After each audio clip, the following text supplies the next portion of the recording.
Hi traders, this is David.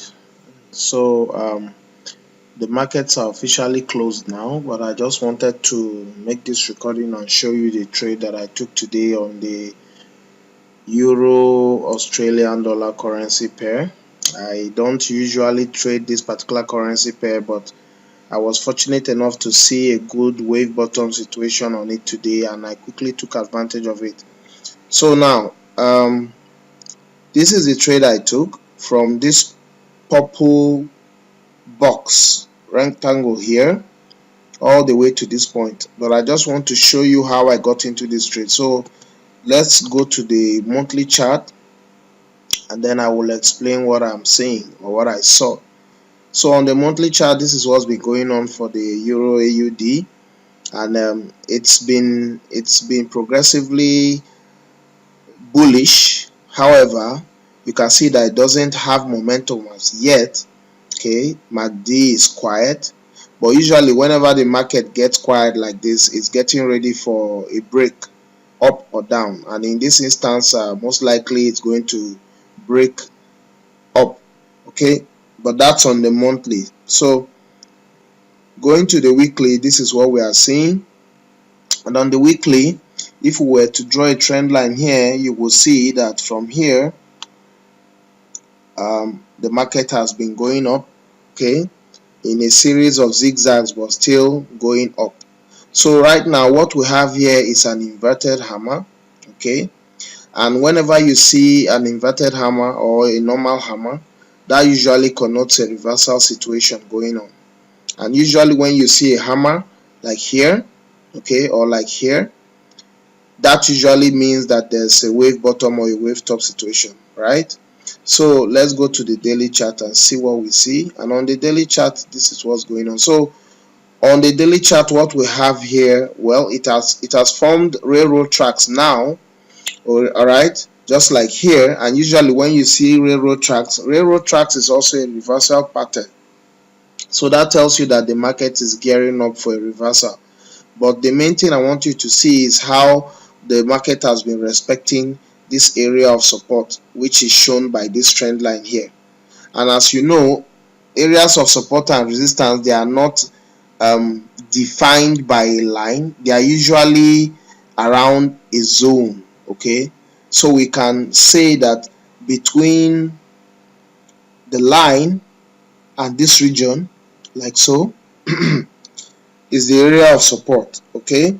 So anyway, going down to the 4-hour chart, this is what I saw when I came to this chart today. Actually, what I saw was on the 1-hour chart. So I'm going to go back to the 1-hour chart and show you what I saw. When I came to this chart, the market was here where this purple rectangle is, okay? I'm just going to remove that so you can see the candle formation there. So when I came to this chart, the market was forming this spinning top, all right? And after looking at the formation here, this is a very steep positive divergence. But usually, like I always say, whenever there's an issue of divergence, the market is gearing up for a wave bottom or a wave top situation. So because this is more or less a positive divergence, that means that we're looking for a wave bottom situation. So what I did when I came to this chart was I quickly decided to check the Fibonacci retracement level, like so, and you can see this is the 62%, and the market was just in this region here. So I knew immediately that this was a ripe opportunity for a good buy. So I went in with a market order, all right, somewhere in this region, just here, and I placed my stop below the number 1 point, okay, and I left it, all right. So it began to go up in my favor. The last time I checked, the market was in this region. So when I looked and I saw that MACD was trending up, so I did not panic, because sometimes when you see something like this hammer here, you might think that the market will reverse on you. But seeing the MACD trending up, I concluded, and then the two EMAs, you can see that they are still open and separated, showing good angle and separation. But what I did not plan for was this move and this one here. Obviously this has to do with some news that came out while I was otherwise engaged. But the main thing is that when I finally checked back on the chart later, my profit target was here. Okay, so I got taken out, and then the market proceeded to go down very steeply. And if anybody had their stop in this region, then most likely they would have been taken out. But I was fortunate in that I placed my profit target here, and I got off with I think it's about a hundred, roughly, yeah, about 111 pips. So this was a very good trade, okay, for today. And ironically enough, I took this trade on 3 of my accounts, okay, on 2 of them, one on my phone. The one on my phone, this was my profit target, and I got some profit out of it as well. But the third one, which I'm going to show you here, is still ongoing. You can see it here. All right, you can see where I placed my stop loss. This I decided to be a swing trade, and you can see where my profit target is.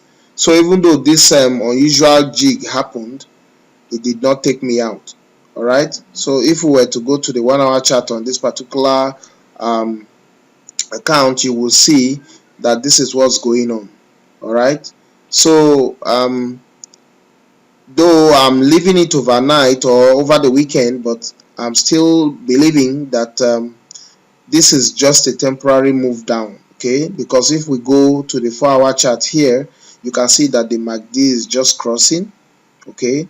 And we just left an area of strong support.